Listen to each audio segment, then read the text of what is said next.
Enquanto o Brasil discute a inexorabilidade da depressão econômica que se aproxima cada vez mais da nossa economia, Paulo Guedes, de repente, resolve falar assim: eu tô com um problema. Se não fizerem aquilo que eu quero do jeito que eu quero, eu vou juntar todas as minhas coisas e vou embora. Vem, tchutchuca lindo, senta aqui com seu pretinho. Vou te pegar no colo e fazer muito carinho. Tchutchuca, vem aqui pro seu tigrão.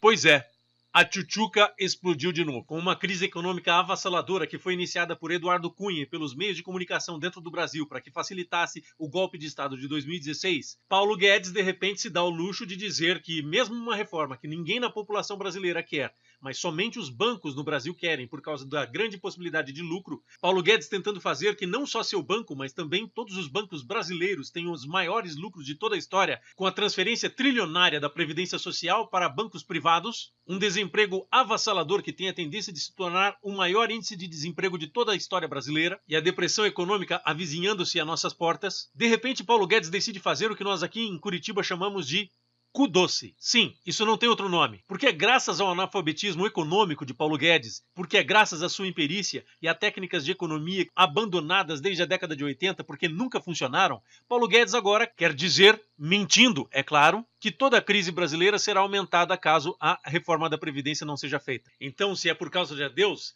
tchau, Paulo Guedes, está esperando o quê? Está esperando que esse país vire democrático de novo e daí todos os criminosos sejam presos? Fuja enquanto é tempo, rapá! Os golpistas já disseram que se conseguirem usurpar o poder, será necessário impor sacrifícios à população brasileira. Com que legitimidade? Querem revogar direitos e cortar programas sociais como o Bolsa Família e o Minha Casa Minha Vida. Ameaçam até a educação pública. Querem abrir mão da soberania nacional, mudar o regime de partilha e entregar os recursos do pré-sal às multinacionais estrangeiras. Antes de tudo, o que move os golpistas são os nossos acertos. Eles querem derrotar a qualquer custo o que representa: o projeto de desenvolvimento e inclusão social, pelo qual estamos trabalhando todos os dias nos últimos 13 anos. Para você que não viveu no Brasil, ou que está, por exemplo, acordando agora, pensando que passou durante todos os 13 anos do PT dormindo, eu vou te dizer um negócio. Você tem que se lembrar, sim, que houve um golpe de Estado e esse golpe de Estado foi dado justamente porque a política econômica daquela época estava dando certo. E como estava dando certo, eles fizeram um golpe através de Eduardo Cunha, fazendo com que houvesse uma sabotagem dentro do governo para que acabasse com todo o dinheiro que o governo tinha, fazendo políticas econômicas, obrigando o governo a gastar com outras coisas que o Congresso Nacional decidiu até então. Então Eduardo Cunha foi fundamental no derrocar da economia brasileira e foi lá que começou essa crise. Precisavam criar isso para poder derrubar Dilma Rousseff. No entanto, o que acontece? Quando Temer assume a presidência da República, tudo que Dilma havia profetizado começa a acontecer. E uma vez que começa a acontecer, toda a política neoliberal, essa política maluca que não tem nem eira nem beira e que certamente ninguém inteligente iria levar essa política a sério, Temer levou a sério. Porque, obviamente, o interesse de Temer não era ajudar o Brasil, mas sim afundar o Brasil da maneira que afundou. Não resta sombra de dúvidas que Temer deve ter ganho alguma coisa, financeiramente falando, com relação a todo esse afundamento do Brasil e essa política econômica de congelar os gastos públicos e fazer com que a educação fosse rebaixada, com que o petróleo fosse vendido, com que a Embraer fosse vendida e nós víssemos voltar toda essa política que nunca deu certo na década de 80 e que continua não dando certo nos nossos tempos. Principalmente porque hoje nós temos uma economia muito mais dinâmica do que na época que foi inventado todo esse besteirol aí. Temer começou a arrochar o Brasil, fazendo um congelamento dos gastos públicos, tentando fazer como se você estivesse administrando uma casa. Na verdade, esse tipo de comparação é um absurdo, porque comparar um governo com uma casa é simplesmente absurda e burra. É uma coisa que não acontece normalmente com países. Afinal de contas, quando você gasta na sua casa, você não vê esse dinheiro de volta. Já o governo, quando gasta alguma coisa dentro da economia para ativar a economia, ele consegue receber grande parte daquilo que ele investe de volta como impostos. Então, ao ver a economia crescer, gastando um pouquinho mais do que deveria gastar em épocas de bonança, afinal de contas, quando sobra dinheiro, aí sim é motivo para você fazer a sua poupança interna e guardar dinheiro para os tempos ruins. Ao contrário disso, o golpe de Estado colocou o Brasil dentro de um bueiro, dentro de uma fossa sem fim, e aí o que aconteceu? afastamos todo o bem-estar da nossa economia. E, consequentemente, o que acontece? A economia começa a entrar em depressão e Temer vai lá e corta gastos, ao invés de incentivar que os gastos fossem feitos a mais para aquecer a economia brasileira. E aí o que acontece? Nós vemos isso que está acontecendo aí hoje. Aliás, só um ponto que eu acho que é importante, quer dizer, tocar na questão fiscal. A gente fala muito desse tema. Quando a senhora, assim, foram 4 anos de superávit, os 4 primeiros, e apareceu um déficit no finalzinho, né? E eram 20 bilhões, se eu não me engano. Quer dizer, hoje o Brasil está rodando a 200 bilhões. Quer dizer, o pretexto para derrubá-la foi a questão fiscal, que hoje está 10 vezes pior. Quer dizer, como é que se explica isso? Pelo motivo seguinte, eles acreditaram na história da fada das expectativas. Que tinha, ao sair... As pessoas, essa história é boa, é uma teoria boa de ser explicada com a teoria de uma fada comandando a economia, né, que tem uma fada que vem aí, né? Bom, tira a Dilma, primeiro a gente tira a Dilma e depois tudo se resolve. Expectativas racionais, essa era a fadinha. as pessoas vão fazer o que parece que vai tudo dar certo em um ano. Vai tudo dar certo. Ó, é o seguinte, que tinha um problema seríssimo, era das expectativas. Porque havia uma coisa que até o Keynes chamava de espírito animal reduzido. Ele não quer investir. Porque as expectativas são negativas. Então, a fonte da expectativa negativa era eu. Então, me tira. E tudo vai se resolver. Esse governo do PT também, né? Claro. E tudo vai ser resolvido. Porque isso é um problema de expectativa. Isso significa que eles subestimaram a própria crise. Quando Dilma Rousseff se refere à fada das expectativas aí, é simplesmente porque ela sabe muito bem que a Rede Globo de televisão, principalmente, e os grandes meios de comunicação, fizeram uma campanha intensiva contra ela e, por esse motivo, criaram uma expectativa. A Globo acreditava que, interrompendo essa campanha, automaticamente voltaria a credibilidade dos empresários e voltariam todos os investimentos de cada um dos empresários brasileiros. E aí, consequentemente, seria a recuperação da credibilidade, porque a propaganda é muito importante para isso. Como Dilma Rousseff falou, eles subestimaram a própria crise, subestimaram o próprio dano que eles iriam causar com toda essa sabotagem. Foi através da liderança de Eduardo Cunha e de todos os deputados corruptos, entre eles estava Bolsonaro, que ganhou certamente muita propina para votar contra o governo e colocar pautas bombas para que o governo fosse ingovernável, uma vez que conseguiu aumentar demais a quantidade de despesas e, na verdade, o governo do PT acabou tendo que abandonar seus projetos de governo porque tinha que simplesmente pagar as pautas obrigatórias do Congresso Nacional. Portanto, Bolsonaro é um dos lunáticos responsáveis pela crise econômica que o Brasil atualmente se encontra.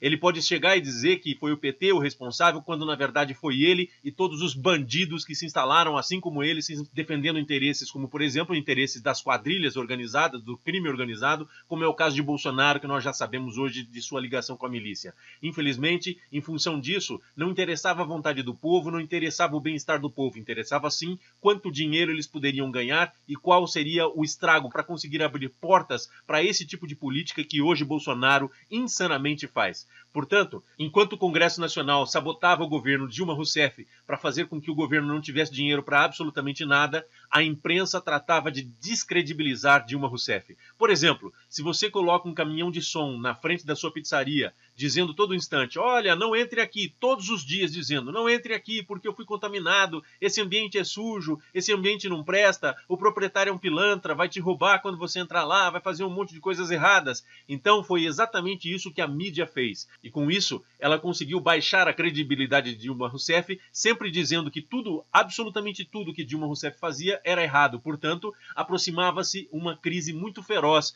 quando eles faziam esse tipo de propaganda. Porque aí, tirando a confiabilidade, eles fizeram com que o empresário brasileiro tirasse o investimento de um governo que estava dando certo. E a partir do momento em que os empresários brasileiros não fazem investimentos, o governo é obrigado a fazer investimentos. Mas o governo não tinha dinheiro para fazer investimentos. E, portanto, começou a entrar nessa crise que foi financiada por Bolsonaro e toda a sua corrupção dentro da Câmara dos Deputados. Hoje, ele está sofrendo as consequências do que ele plantou lá no passado. Porque justamente um cara que não tem condições de amarrar o próprio tênis sozinho, porque não tem intelecto intelecto para isso, é justamente desse cara que nós estamos dependentes para resolver um problema complexo de economia que surgiu graças principalmente a ele e toda a quadrilha que se instalou dentro do Congresso Nacional e que mancomunou junto com Eduardo Cunha a derrocada da economia brasileira e fizeram com que a economia brasileira entrasse nessa crise enorme que nós estamos vendo aí. A depressão é responsabilidade de Bolsonaro. Como, por 4 eleições consecutivas, o projeto que eles tinham não teve condições de ganhar pelo voto, eles aproveitaram aquilo que o Milton Friedman disse, tanto a respeito do Chile como a respeito da própria Inglaterra. Nós temos de aproveitar um momento de crise e fazer com que o politicamente impossível e inconcebível se torne no politicamente inevitável. O que eles fizeram?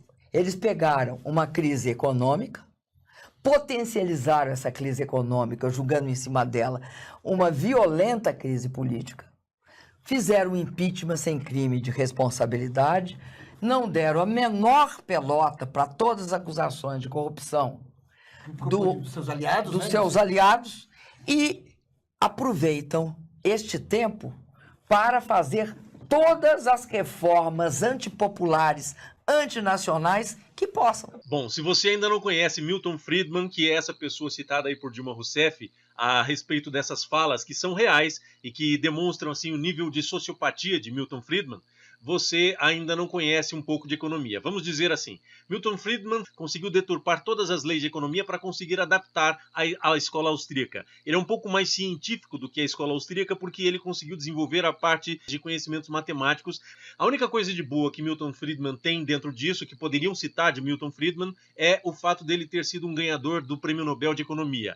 Mas, gente, vamos falar sério com você. Me bota um grau 33 da maçonaria, me bota um monte de banqueiro atrás de mim, me financiando para que eu possa fazer uma teoria que finalmente consiga favorecer os banqueiros, e eu tenho certeza absoluta que eu faço uma lagartixa ganhar o Prêmio Nobel de Economia. Milton Friedman foi um dos fundadores da Escola de Chicago e foi professor de Paulo Guedes. Era justamente dele essas frases dizendo que tinha que se aproveitar as crises dentro do país para criar outras crises, porque alguma coisa que não fosse moralmente aceita não é moralmente aceita e ponto final. Aí o que acontece? Milton Friedman pulou por cima de todas as morais, por cima de todos os conceitos sociais para poder teorizar e poder fazer com que as suas adaptações econômicas, as suas burlas na economia fossem bem vistas. E o que aconteceu? Ele aplicou essas teorias dentro de Chicago, dentro de Chile, dentro dos Estados Unidos, dentro da Inglaterra. A Inglaterra entrou numa crise muito grande, os Estados Unidos entrou numa crise muito grande, e justamente quando Milton Friedman foi ministro da Economia dos Estados Unidos, começou a utilizar as suas técnicas e acabou quebrando a cara,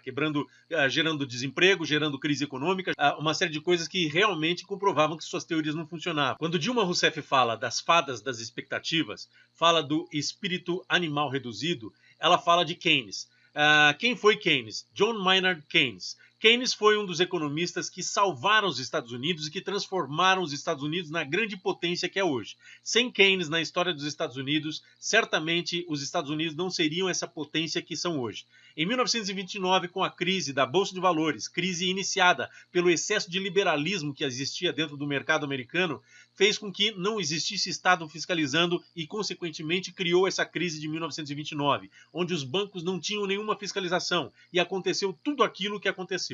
Ao contrário de Milton Friedman, Keynes dizia que o Estado tem que ter o tamanho que tiver que ter. Portanto, é o Estado quem deve fazer investimentos em momentos de crise econômica, como, por exemplo, aconteceu em 1929. O furacão se iniciou nos Estados Unidos e foi alastrado para todo mundo. O que acontece? Ele precisou fazer políticas como, por exemplo, o Bolsa Família, que existe hoje, é uma medida keynesiana para tentar afastar a pessoa da violência, porque a partir do momento que a pessoa não tem o que comer, ela está sendo convidada a ser violenta, então ele fez esse tipo de política. Ele começou a fazer políticas como, por exemplo, fazer obras dentro dos Estados Unidos, mesmo gastando mais do que os Estados Unidos arrecadavam naquele momento, ele gastava o suficiente para criar obras e a partir do momento que criasse obras, ele fazia com que as pessoas tivessem empregos. Tendo empregos, criava-se então uma sustentação dentro da economia. Surgiam novas empresas tentando fazer essas obras e essas empresas pagavam seus funcionários e pagavam impostos. Portanto, todo o dinheiro que era investido de dentro do governo voltava através de impostos para dentro da economia norte-americana e fez com que a economia norte-americana conseguisse sair daquele precipício, daquele fundo do poço onde se encontrava. E hoje é um dos principais países dentro do mundo. Por quê? Porque se não existisse Maynard Keynes, certamente nós nunca teríamos visto o império se tornar no império que é hoje. Milton Friedman odiava Keynes, abominava Keynes. Toda pessoa que tem a formação e que acredita nessas baboseiras de escola austríaca e escola de Chicago, eles odeiam Keynes, porque eles acham que Keynes é socialista, quando na verdade Keynes sempre trabalhou a favor do capitalismo. Só que Keynes sabia que o Estado não pode não existir, como é pregado dentro da escola de Chicago, como é pregado dentro da escola austríaca, como é pregado por Milton Friedman. Então o que ele dizia? O Estado tem que dar assistência, porque não existe forma do empresário investir se ele não visualizar que ele pode ganhar alguma coisa, se ele não visualizar o lucro. Não adianta você contar com isso. Portanto, não pode se contar com o investimento do empresário, e aí é o Estado que tem que fazer o levante da economia. E só vai se fazer levante da economia através de investimentos. Foi justamente contra isso que Michel Temer fez a PEC da morte, aquela PEC que congelava os gastos na educação, na saúde e em todos os investimentos por 20 anos. Michel Temer estava convidando o Brasil a entrar num fosso sem fim, e era essa a intenção, porque Michel Temer já é sabido que era espião dos Estados Unidos e a finalidade dele era afastar a competitividade do Brasil para fazer com que dentro da América não existisse nenhum outro competidor com os produtos fabricados dentro dos Estados Unidos. Foi graças a Michel Temer que começou essa política recessiva e que hoje nós estamos vendo a depressão entrando em nossas portas. É graças a Paulo Guedes e justamente a consequência de seguir essas políticas de Michel Temer e seguir as políticas da escola de Chicago é que nós estamos vendo a depressão se aproximando e nós estamos cada vez mais mergulhando profundamente nesse fosso onde não se vê nenhuma luz, porque o que vai vir por aí é uma coisa que não se tem precedentes na história brasileira. Quando Milton Friedman viu os Estados Unidos mergulharem dentro de uma política econômica errada como a que ele estava imprimindo dentro dos Estados Unidos e entrar numa crise econômica, Milton Friedman precisou usar técnicas keynesianas para conseguir mais uma vez provar que não existe economia fora de Keynes, pelo menos das economias modernas. A escola austríaca e a escola de Chicago, fundada por Milton Friedman, são besteróis que não funcionam, nunca funcionaram, e diga-se de passagem, quem conseguir acreditar na fada das expectativas, quem conseguir acreditar na fada da mão invisível do mercado, controlando todo o mercado, que existe política econômica sem Estado, simplesmente não conhece a história do mundo, simplesmente não conhece a história da economia e também não conhece nenhum dos preceitos econômicos. Essa pessoa não entendeu nada do que estudou dentro da escola de economia. A escola de Chicago acredita no desemprego, porque é em função do desemprego que ela consegue reduzir o valor das mercadorias que ela vende. Os empresários, quanto mais baixo for o salário dos funcionários, mais lucratividade vai existir. E havendo mais lucratividade, a mão invisível do mercado vai agir e vai fazer com que haja maior distribuição de renda.